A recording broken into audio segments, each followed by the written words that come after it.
Sir, കാർഷിക മേഖല പൊതുവിൽ വലിയ പ്രതിസന്ധിയിലും പ്രയാസത്തിലും പ്രക്ഷുബ്ധാവസ്ഥയിലുമാണ്. വില തകർച്ച, ഉൽപ്പന്നങ്ങൾക്ക് ന്യായമായിട്ടുള്ള വില കിട്ടുന്നില്ല, വിളത്തകർച്ച, പല കാരണങ്ങൾ. അതുകൊണ്ട് കൃഷിക്കാർ കടബാധ്യതയിലാണ്. അതുപോലെ തന്നെ കൃഷി ലാഭകരമല്ല. കൂനിന്മേൽ കുരുവെന്ന പോലെ ഈ രാസവളങ്ങളുടെയും കീടനാശിനികളുടെയും അമിതമായ, അന്യായമായ, അനിയന്ത്രിതമായ വില വർധനവ്, അതിനെ തടയാൻ ന്യായവിലയ്ക്ക് വളങ്ങൾ ലഭ്യമാക്കാനുള്ള നടപടി സ്വീകരിക്കുക. കൃഷി എന്ന് പറയുന്നതൊരു നഷ്ടപരിപാടിയാണ് എന്ന് നമ്മൾ പ്രഖ്യാപിക്കരുത്. കൃഷി അങ്ങനെ നഷ്ടപ്പെട്ട ഒരു നഷ്ട ഇനവുമല്ല. രാസവളത്തിൻ്റെ വില നിശ്ചയിക്കുന്നത് കേന്ദ്ര സർക്കാരാണ്.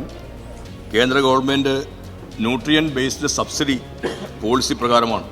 യൂറിയ എന്ന് പറയുന്ന ഒരെണ്ണത്തിൻ്റെ വില ഒഴിച്ചാൽ ബാക്കി എല്ലാത്തിനെയും ഈ പട്ടികയ്ക്കകത്ത് ഉൾപ്പെടുത്തി വില വർദ്ധിക്കുന്ന സാഹചര്യമുണ്ട്.